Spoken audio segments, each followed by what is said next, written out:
हाय विद्यार्थियों, कैसे हैं आप लोग? कैसे हैं ये बात आप कमेंट करके बताइए कैसे हैं। क्योंकि हम तो बहुत दिनों से विश्वास कर रहे हैं कि आप लोग अच्छे हैं, लेकिन रियलिटी वास्तविकता क्या है आप लोग कमेंट करके बताइए कैसे हैं। चलिए बाबू, पिछले वीडियो में हम लोग पढ़े थे कैपेसिटर के प्रकार। पिछले वाला जो वीडियो गया उसमें पढ़े थे कैपेसिटर के प्रकार। बाबू, कैपेसिटर के 3 प्रकार होते हैं। एक समांतर पट संधारित्र जिसको बोलते हैं, पैरेलल प्लेट कैपेसिटर। दूसरा स्फेरिकल कैपेसिटर और तीसरा सिलेंड्रिकल कैपेसिटर, यानी गोलीय संधारित्र और बेलनाकार संधारित्र। उसमें हम आप लोगों को केवल पढ़ाए होंगे कि समांतर प्लेट संधारित्र की धारिता का व्यंजक बताइए। आज के इस वीडियो में बिहार बोर्ड का एक महत्वपूर्ण पॉइंट आप लोगों को पढ़ाएंगे। यदि आपके पास प्रीवियस ईयर का क्वेश्चन बैंक हो तो आप जाकर चेक कीजिएगा और देखिए कितना महत्वपूर्ण है। पॉइंट का नाम रखेंगे ना, वाकई में आप लोग एकदम दिल में जाकर वो पॉइंट समा जाएगा। काफी इंटरेस्टिंग, बहुत ही महत्वपूर्ण और खूब बढ़िया समझ में भी आएगा। लेकिन कब? जब हमारा पीछे वाला वीडियो यदि आप लोग देखे होंगे समांतर प्लेट संधारित्र वाला, तब। तो यदि आप हमारे पीछे वाले वीडियो को नहीं देखे होंगे तो देख लीजिए, उसके बाद यहां पर पहुंचिए तो काफी आनंद आएगा पढ़ने में। और ये जो पॉइंट पढ़ने जा रहे हैं 5 नंबर में पूछता है वो बिहार बोर्ड में, 5 नंबर। बहुत ही महत्वपूर्ण पॉइंट है। चलिए कौन सा पॉइंट है वो बताते हैं। पॉइंट का नाम है बाबू यौगिक परावैद्युतता वाले समांतर प्लेट संधारित्र की धारिता। विद्यार्थियों, इससे ऐसा ही एकदम हूबहू क्वेश्चन पूछता है एग्जाम में। क्वेश्चन कैसे पूछते हो जानी? यौगिक परावैद्युतता वाले समांतर प्लेट संधारित्र की धारिता का व्यंजक ज्ञात करें। 5 मार्क्स का क्वेश्चन है, बहुत ही बेहतरीन पॉइंट है। तो सबसे पहले बाबू आप लोग हेडिंग लगा लेंगे, यौगिक परावैद्युतता वाले समांतर प्लेट संधारित्र की धारिता का व्यंजक। जल्दी से हेडिंग लगाइए, एकदम जल्दी से हेडिंग लगा लिए। चलिए देखिए, एकदम एक एक पॉइंट इसमें बताएंगे आप लोगों को, और वीडियो में लास्ट तक बने रहिएगा। लास्ट तक आप बने रहिएगा ना, तो लास्ट में हम आप लोगों को कुछ वैसे बात बताएंगे, ऐसा ट्रिक बताएंगे पढ़ने वाला, ऐसा ट्रिक जिससे आपको लगे कि नहीं हमको पढ़ना चाहिए। ठीक है, तो लास्ट तक बने रहिए, देखिए वीडियो में। देखो तो बाबू, आज का पॉइंट है समांतर प्लेट संधारित्र के बीच यौगिक परावैद्युतता वाले माध्यम रख दिया जाए तो उस प्लेट की धारिता, उस संधारित्र की धारिता कितनी होगी। आइए पहले एकदम बेहतरीन सा एक चित्र बनाते हैं, उसके बाद आप लोग स्पष्ट कर लीजिएगा एकदम।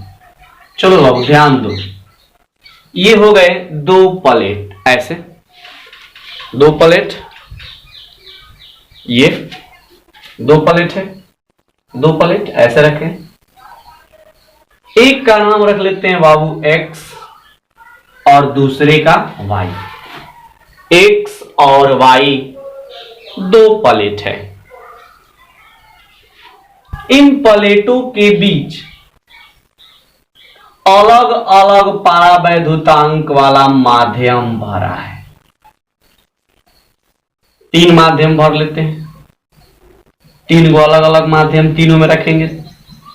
इच्छा करे 4 गो, 5 गो, 10 गो, 20 गो, 1 गो, जैसे आपको इच्छा करे जितना रखना उतना रखिए, कोई दिक्कत नहीं है। चलो बाबू ये काम करते हैं, तीनों में, तीन जो स्थान बनाए हैं, इस तीनों में अलग अलग पारावैद्युतांक वाला तीन माध्यम रखते हैं। ध्यान से देखिए, एक में सपोज दैट मान लेते हैं यह कांच भर दिया गया, एकदम समझिएगा, कहीं मत जाइए, एकदम बिल्कुल यहीं रहिए। इसमें भर दिया जाएगा कांच, सपोज दैट मान लेते हैं कि ये कांच, सपोज दैट मान लेते हैं एक माध्यम हम लोग भर दिए, ठीक है। मान लेते हैं कि इसका सापेक्षिक विद्युतशीलता एप्सिलॉन 1 है, क्योंकि तीन गो माध्यम है, एक का एप्सिलॉन 1 मान लेंगे, दूसरे का एप्सिलॉन 2 मान लेंगे और तीसरे का एप्सिलॉन 3 मान लेंगे। ये जो विद्यार्थियों भरे हैं, इसका मोटाई मान लेते हैं कितना है, D1 मोटाई के एक माध्यम रखा गया। दूसरे में बाबू जल भर देते हैं, सपोज दैट मान रहे हैं कि ये जल है, कुछ भी आपको परावैद्युतांक वाले अलग अलग माध्यम भरना है, इसमें एक और माध्यम भर देते हैं। ध्यान से देखना बाबू, एकदम आपका ध्यान यहीं रहना चाहिए। एक गाना सुने ना, ध्यान वाला, हाँ जी, तेरा ध्यान किधर है, तेरा पॉइंट इधर है, ठीक है। ध्यान इधर मत ले जाइए, यहीं पे रहिए, यहीं पे। चलो भाई, मान लेते हैं बाबू कि इसका सापेक्षिक विद्युतशीलता जो है एप्सिलॉन 2 है। कितना है जी, एप्सिलॉन 2 है। इसमें भी कोई एक माध्यम भर देते हैं,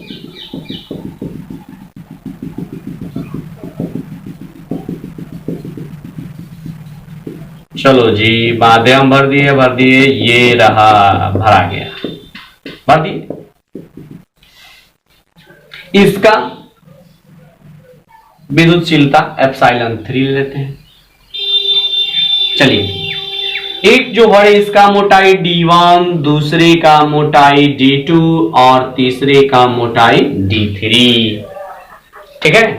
दो प्लेट है बाबू, ये काम करते हैं, एक प्लेट को यहां बिंदु A से और दूसरे को इधर बिंदु B से जोड़ देते हैं।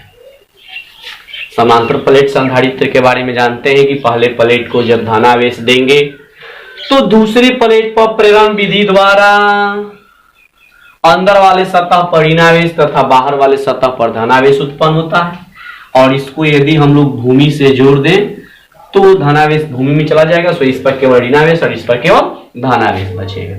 अच्छी एक बात बताइएगा बाबू, ये जो प्लेट लगाए हैं, प्लेट का क्षेत्रफल भी होगा, बोलिए होगा ना।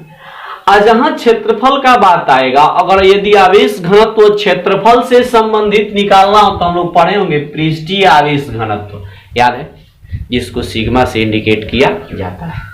तो मान लेते हैं कि इस पहले पृष्ठ का पृष्ठीय आवेश घनत्व प्लस सिग्मा तथा दूसरे का है माइनस सिग्मा, एक का है प्लस सिग्मा और दूसरे का है माइनस सिग्मा। ध्यान से देखना बाबू, चित्र बनकर तैयार हो गया, करना कुछ नहीं है, इसको थोड़ा सा लैंग्वेज में आप सुन लीजिए बाबू, ध्यान से सुनिएगा, एकदम ध्यान से, ठीक है।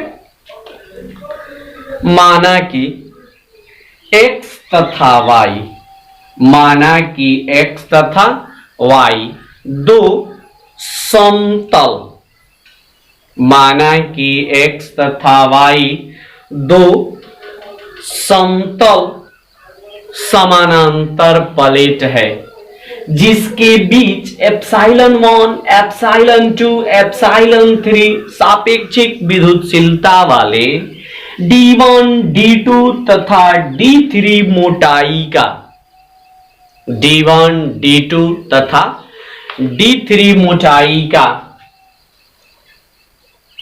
अलग अलग माध्यम भरा गया है, और उन प्लेटों का पृष्ठीय आवेश घनत्व प्लस सिग्मा तथा माइनस सिग्मा है, ठीक है। यानी हेडिंग के बाद चित्र बनाएंगे, अभी जो बोल दिए उसको नोट कर लेंगे। अब आगे बढ़िए बाबू, इसका धारिता निकाल करके दिखाते हैं। उससे पहले एक आवश्यक बात, विद्यार्थियों, बात यह है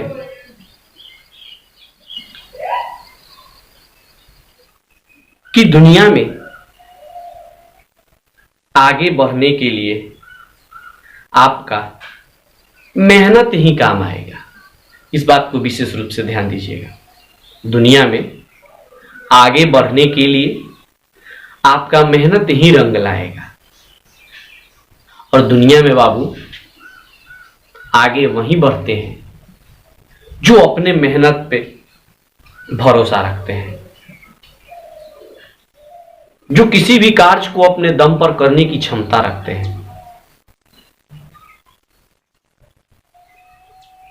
जो विद्यार्थी किसी दूसरे पे आश्रित हो जाएंगे या दुनिया के कोई अन्य व्यक्ति किसी दूसरे पे डिपेंड हो जाएगा, अपने नौका को स्वयं नहीं पार कर सकता है, उसको पार करने के लिए किसी दूसरे की आवश्यकता होती है, तो बाबू वो कभी भी कामयाब नहीं बनता है। इस बात को आप विशेष तौर पे याद रख लीजिएगा। कभी भी सक्सेसफुल इंसान नहीं बनता है। और सबसे पहली बात, इसके लिए एक और बात हम आप लोगों को बता देना चाहते हैं कि बाबू कभी भी आप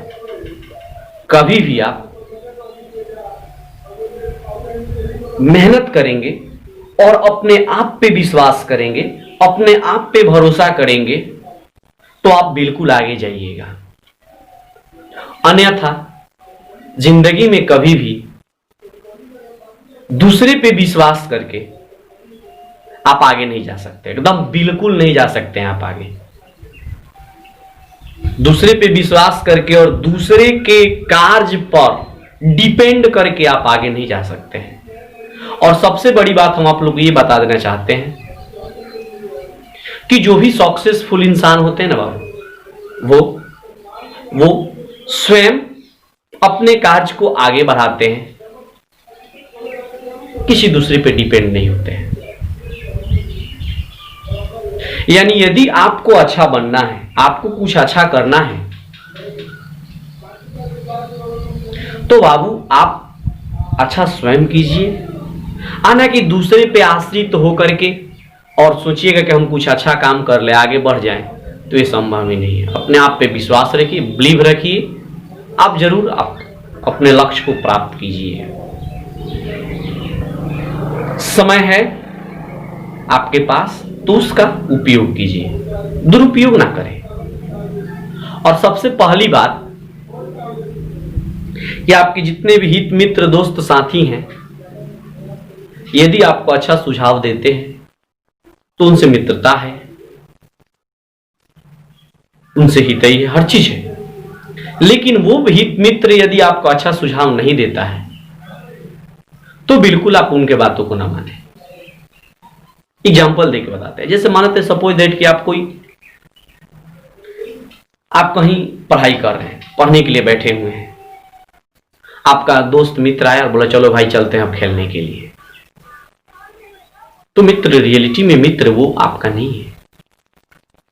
वो तो चाह रहे कि आपका ध्यान जो पढ़ाई पे है उसको भटका करके खेलने पर इधर उधर यहां वहां ला दें, ताकि मैं नहीं पढ़ रहा हूं तो आप भी ना पढ़ें। क्योंकि बाबू दुनिया में जितने भी लोग हैं ना,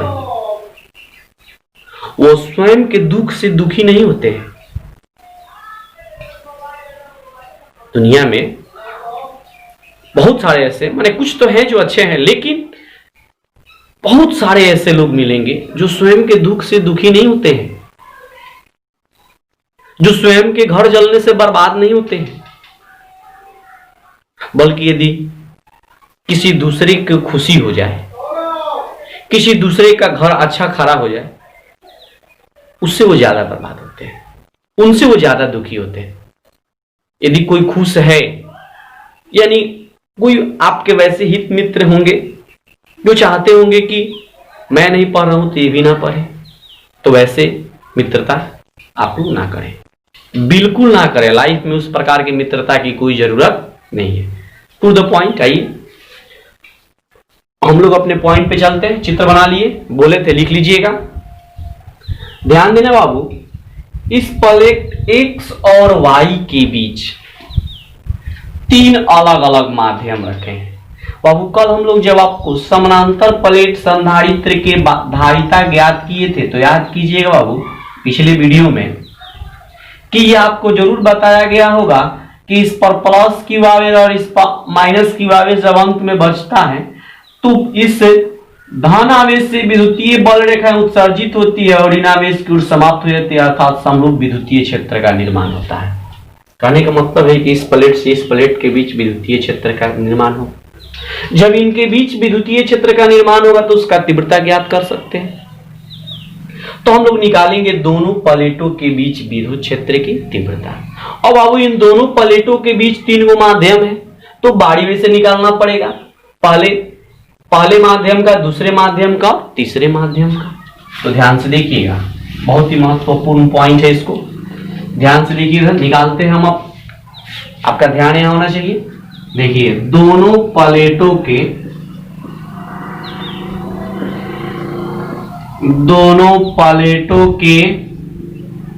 बीच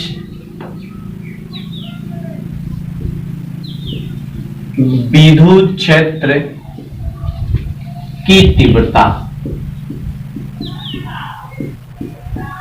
दोनों प्लेटों के बीच विद्युत क्षेत्र की तीव्रता। इन दोनों प्लेटों के बीच कितने माध्यम है जी? 3। तो पहले निकालेंगे, पहले माध्यम, फिर दूसरे माध्यम और फिर तीसरे माध्यम। ध्यान से देखिए इधर,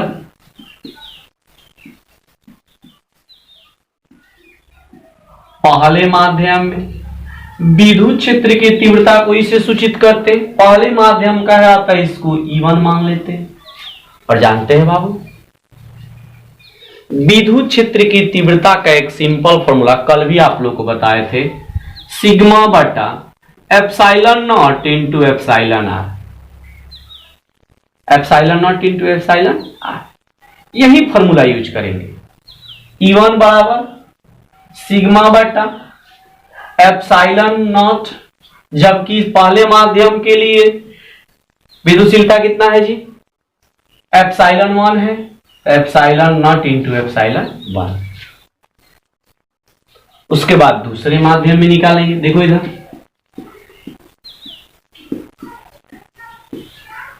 दूसरे माध्यम में इसको कितना मान लेते हैं बाबू?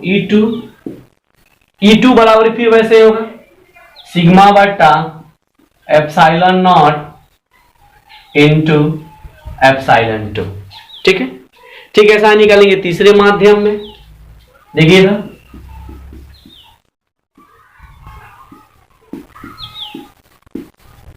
तीसरे माध्यम में विद्युत क्षेत्र की तीव्रता, इसको क्या मानते हैं बाबू? E3 बराबर कितना होगा जी? तो सिग्मा बटा एप्सिलॉन नॉट इंटू एप्सिलॉन 3। तीनों माध्यमों में हम लोग निकाल दिए विद्युत क्षेत्र की तीव्रता। अब दोनों प्लेटों के बीच का विभवांतर निकालेंगे। तो विभवांतर निकालेंगे, पहले माध्यम के दोनों सिरों के बीच का विभवांतर, दूसरे माध्यम के दोनों सिरों के बीच का विभवांतर और फिर तीसरे माध्यम के दोनों सिरों के बीच का विभवांतर, और उन दोनों को, तीनों को जोड़ करके तब निकाल लिया जाएगा कुल विभवांतर। तो ये चित्र मिटा देते हैं, चित्र आप लोग बना लिए होंगे।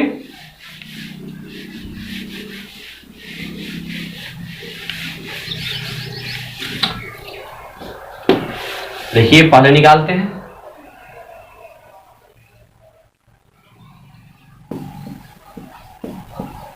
दोनों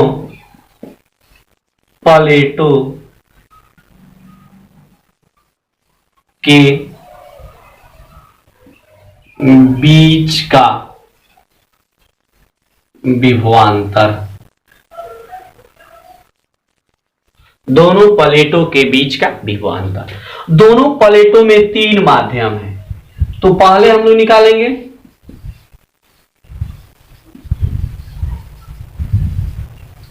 पहले माध्यम के सिरों के बीच। ठीक है, पहले माध्यम के सिरों के बीच विभवांतर को किससे सूचित कर लेते हैं? V से। पहले माध्यम का निकालना है, सो इसको मान लेते हैं V1। और बाबू कल विभवांतर से रिलेटिव विद्युत क्षेत्र की तीव्रता वाला एक सूत्र पढ़े होंगे, कल बताए होंगे आप लोगों को, V बराबर E इंटू डी, याद है V बराबर E इंटू डी। अब आप सस्पिशन पर जाइए कि ये सूत्र आखिर आता कहां से। तो विद्यार्थियों पीछे एक वीडियो बताए होंगे आप लोगों, विभवांतर तथा विद्युत क्षेत्र के तीव्रता में संबंध, और वहीं से ये सूत्र लिया गया है, विभवांतर तथा विद्युत क्षेत्र की तीव्रता में संबंध। बाबू उस वीडियो के पास तक जाइएगा, अगर नहीं जानते होंगे इसके बारे में तो उस वीडियो को जाकर के पीछे देख लीजिएगा, जो लोग देखे होंगे वो तो ठीक है।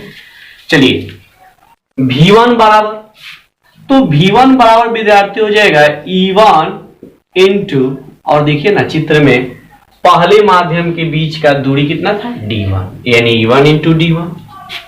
अब आगे देखिए V1 बराबर E1 का मान कितना है बाबू, तो है सिग्मा बटा epsilon naught into epsilon 1 into D1। पहले माध्यम के सिरों के बीच का विभवांतर निकल गया। अब विद्यार्थियों आगे हम लोग निकालेंगे दूसरे माध्यम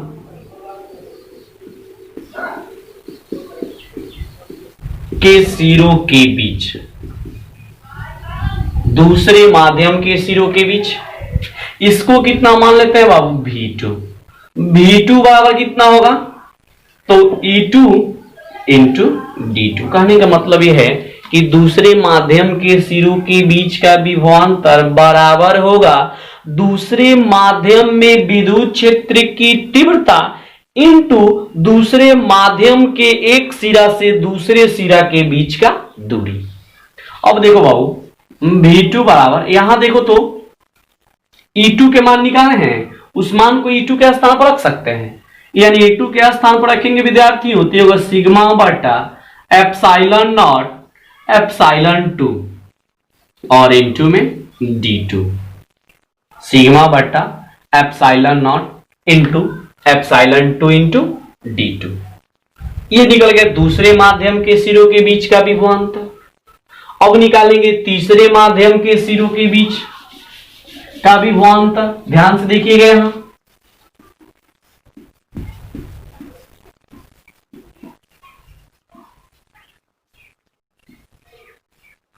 तीसरे माध्यम के सिरों के बीच, इसको कितना मान लेते हैं जी V3। V3 बराबर कितना होगा बाबू, तो E3 इंटू D3।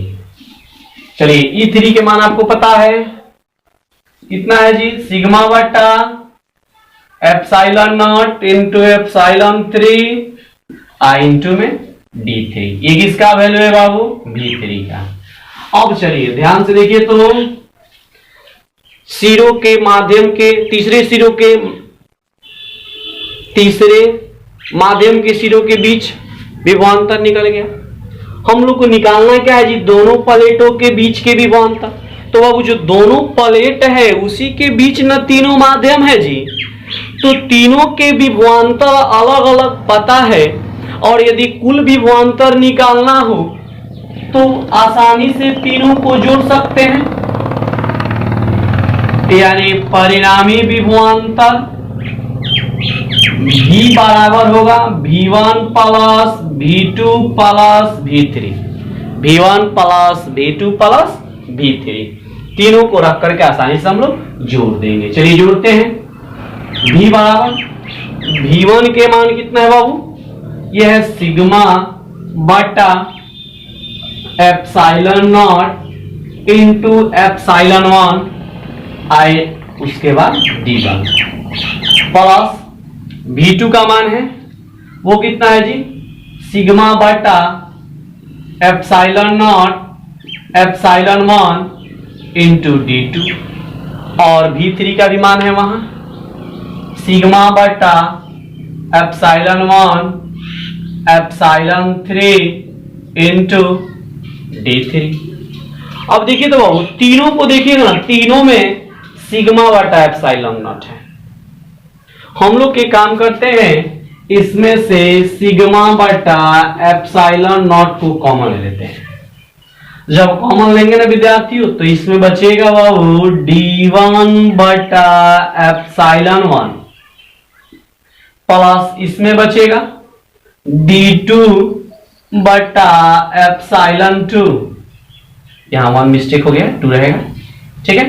अब प्लस इसमें बचेगा d3 बटा एप्सिलॉन 3। विभव निकल गया। अच्छा बाबू, धारिता का सूत्र क्या होता है जी? C equal to q by V. तो धारिता में से तो भी तो निकल गया, बच कौन गया? क्यू। क्यू का मान आपको पता करना पहले पड़ेगा। तो देखिए, तो जो दो प्लेट समानांतर प्लेट ऐसे जो दो बनाए थे जिसके बीच अलग अलग माध्यम भरे ना जी, ध्यान से देखिएगा, अलग अलग ऐसे माध्यम भरे हैं, इतना लेते हैं माध्यम भरे। तो देखिए, तो इन दोनों प्लेटों के बीच उभयनिष्ठ क्षेत्रफल है। यदि दोनों प्लेटों के बीच का उभयनिष्ठ क्षेत्रफल कितना हो बाबू? ए, तो पृष्ठीय आवेश घनत्व के अनुसार सिग्मा इक्वल टू कितना होगा? क्यू बाई ए। तो क्यू बराबर कितना होगा जी? सिग्मा ए। बोली होगा ना, यानी भी तो निकल गया। अब हम लोग चलते हैं क्यू के तरफ। क्यू निकालेंगे तब धारिता ज्ञात किया जाएगा बाबू। ध्यान से देखना, देखो तो बाबू, इधर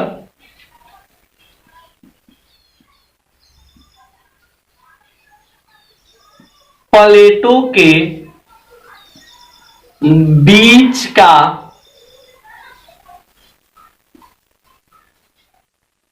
उभयनिष्ठ क्षेत्रफल ए हो। उभयनिष्ठ क्षेत्रफल कितना हो जी? ए हो। तो सिग्मा इक्वल टू कितना होगा जी? क्यू बाई ए। तो क्यू बराबर कितना हो जाएगा? सिग्मा ए। अब देखो बाबू, विभव भी मिल गया और आवेश भी, तो धारिता निकाल सकते हैं। यानी संधारित्र की धारिता C equal to q by V, आवेश बटा विभवांतर। C इक्वल टू क्यू का मान कितना है विद्यार्थियों? सिग्मा ए। और V का मान कितना है जी? सिग्मा बटा एप्सिलॉन नॉट इंटू d1 बटा एप्सिलॉन 1 प्लस d2 बटा एप्सिलॉन 2 प्लस d3 बटा एप्सिलॉन 3। सिग्मा से सिग्मा कैंसिल, एप्सिलॉन नॉट को ऊपर भेज देंगे। जब एप्सिलॉन नॉट को ऊपर भेज देंगे तो उस स्थिति में बाबू C का सूत्र क्या होगा जी? तो C बराबर एप्सिलॉन नॉट को ऊपर भेजिए, A इंटू एप्सिलॉन नॉट बटा बचेगा d1 और इसके बटा में एप्सिलॉन 1 प्लस d2 बटा एप्सिलॉन 2 प्लस d3 बटा एप्सिलॉन 3। ये निकल गया धारिता का फॉर्मूला। यौगिक परावैद्युतता वाले समानांतर प्लेट संधारित्र के धारिता का ये फॉर्मूला है। विद्यार्थियों, हम लोग बीच में तीन माध्यम रखे थे, तो आया d1 बटा एप्सिलॉन 1, d2 बटा एप्सिलॉन 2, d3 बटा एप्सिलॉन 3। एक और होता तो हो जाता d4 बटा एप्सिलॉन 4। एक और होता तो d5 बटा एप्सिलॉन 5। ऐसे n होते तो प्लस प्लस करते करते हम लोग पहुंच जाते dn बटा एप्सिलॉन n तक। ऐसे इस प्रकार समानांतर यौगिक परावैद्युतता वाले समानांतर प्लेट संधारित्र की धारिता का व्यंजक ज्ञात किया जाता है। बाबू, ये तो हम लोग तीन माध्यम रखे थे, लेकिन अब इसके बाद हम लोग पढ़ेंगे कि प्लेटों के बीच दोनों तरफ हवा छोड़ करके बीच में कोई माध्यम रख दिया जाए तो क्या होगा। तो पहले आप इसको नोट कर लीजिए, फिर उसको हम लोग पढ़ते हैं।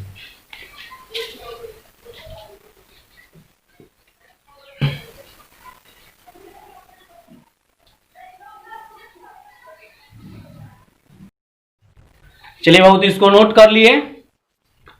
नोट कर लिए तो देखिए आगे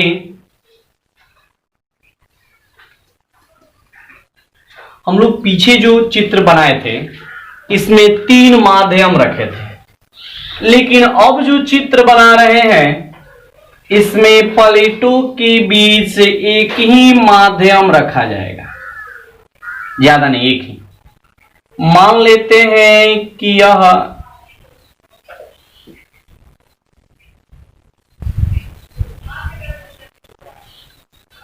कोई परावैद्युत पदार्थ है जिसको रख दिए हैं दोनों प्लेटों के बीच, जिस परावैद्युत पदार्थ का सापेक्षिक विद्युतशीलता एप्सिलॉन आर है।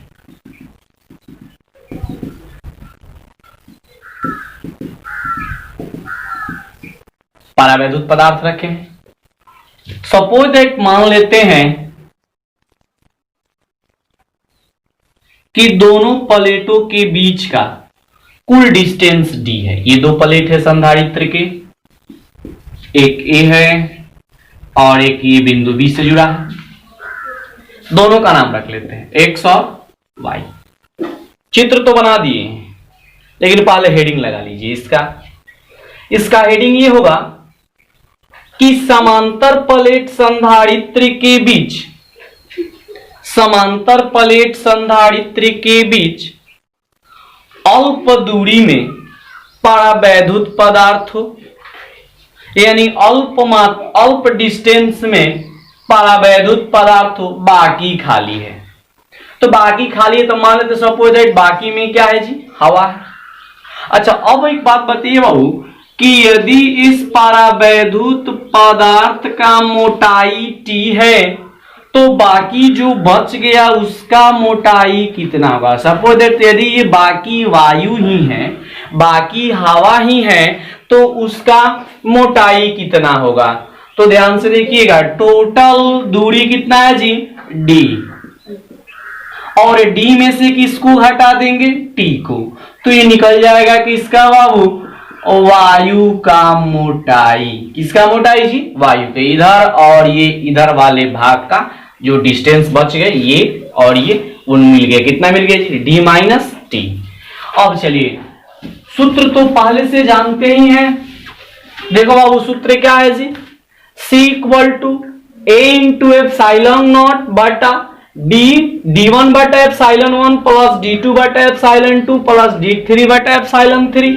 लेकिन यहां तो 2 ही माध्यम है जिसमें एक का मोटाई T है और दूसरे का D माइनस T है, यही नहीं बाबू। तो एकदम आसानी से फॉर्मूला हम लोग यूज करेंगे, C बराबर A इंटू एप्सिलॉन नॉट बटा D1। तो एक मोटाई वायु का जो कितना है जी, D माइनस टी बटा एप्सिलॉन 1, आप प्लस में दूसरा D2, यानी दूसरा दूरी कौन सा है, तो बीच में जो रखे वही ना, जिसका वैल्यू कितना है जी, टी बटा एप्सिलॉन 2, यही ना। अब हम लोग जानते हैं कि वायु के लिए एप्सिलॉन का मान यानी सापेक्षिक विद्युतशीलता या परावैद्युतांक कितना होता है जी, 1। तो A इंटू एप्सिलॉन नॉट बटा D1 माइनस टी, और E1 का मान कितना होगा, 1। यहां लिख भी देते हैं, वायु के लिए एप्सिलॉन 1, E1 नहीं सॉरी, एप्सिलॉन 1 का वैल्यू कितना होगा बाबू, 1। उसके बाद प्लस D बटा एप्सिलॉन आर। अब देखिए कि चाहे तो आप इसको सॉल्व कर सकते हैं, और नहीं करना हो तो आसानी से यहीं पर छोड़ भी सकते हैं। A इंटू एप्सिलॉन नॉट बटा D minus T plus T बटा एप्सिलॉन आर। तो ये सूत्र हो गया किसका जी, तो किसी समानांतर प्लेट संधारित्र के बीच T मोटाई के परावैद्युतांक वाले माध्यम रखे हो तो आप लोग इसको नोट कर लीजिए, नोट कीजिए तो बाबू।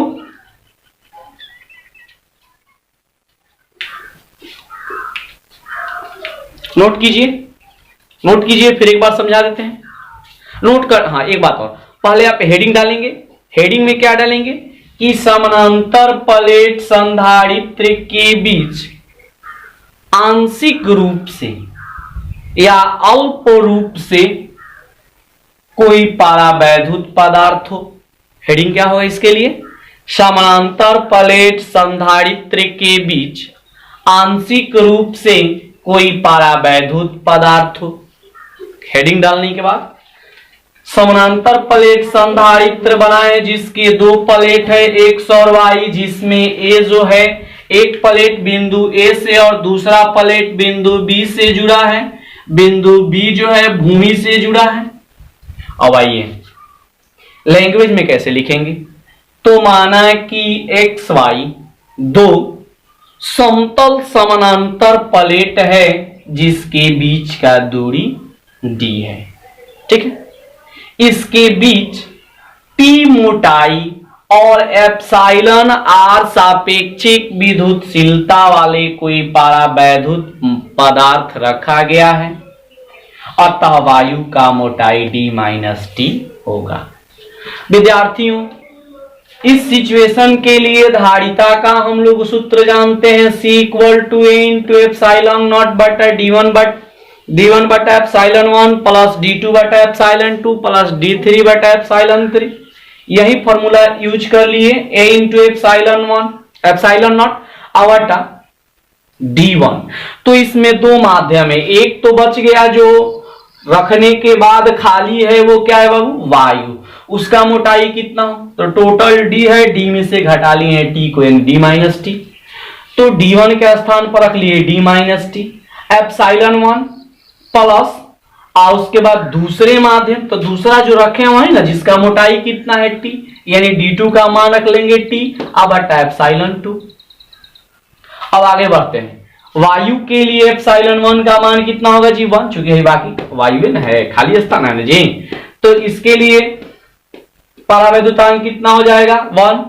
अब हम लोग क्या करें, d-t के बटा में एप्सिलॉन 1 का वैल्यू रख लेते हैं 1, अब प्लस t बटा दूसरे माध्यम का यहाँ कितना है जी परावैद्युतांक, तो है एप्सिलॉन r, तो मान हम लोग रख ले एप्सिलॉन r। सो ये निकल गया। अब हम लोग 1 रखिए, इसको मन करे तो इसको जोड़ बाटा का जोड़ बना के सॉल्व कर लेने, तो यहीं पे छोड़ दीजिए। इस प्रकार ये निकल गया धारिता का सूत्र। तो आज के इस वीडियो में बस इतना ही रहने दिया जाए। इसके बाद अगले क्लास यानी नेक्स्ट वीडियो जो आएगा वो आएगा बाबू गोलीय संधारित्र का। कौन से संधारित्र जी, गोलीय संधारित्र का, ठीक है। संधारित्र की जो दूसरा प्रकार हम लोग पढ़ना हम लोग को जो गोलीय संधारित्र, उसका वीडियो आप लोग को मिलेगा। तो आज की इस वीडियो में बस इतना ही इजाजत। हाँ, वीडियो जब स्टार्ट हुआ था ना बाबू, तो आप लोग को एक बात बोले ये थे कि वीडियो के अंत में आप लोगों को कुछ वैसे टिप्स देंगे जो पढ़ाई के लिए काफी इंपॉर्टेंट होगा।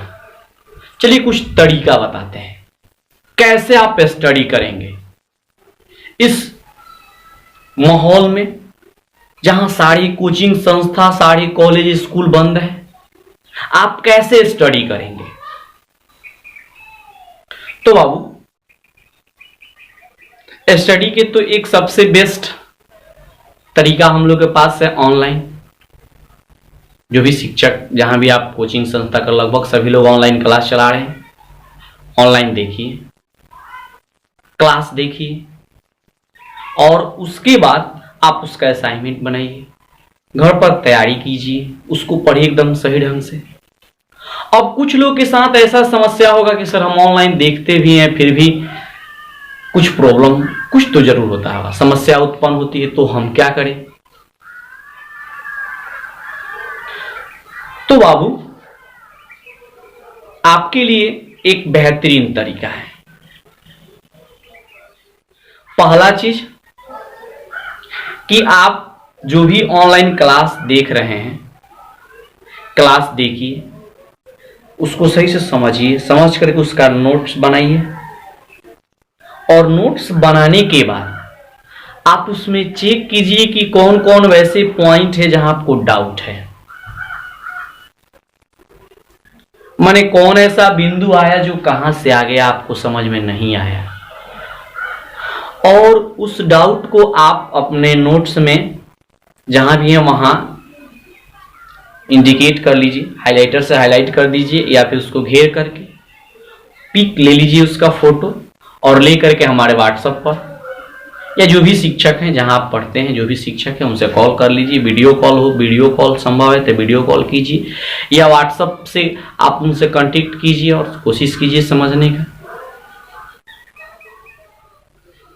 इनके अलावा अभी तो आपके पास दूसरा कोई ऑप्शन है नहीं। हाँ, यदि आपके मन में ये बहुत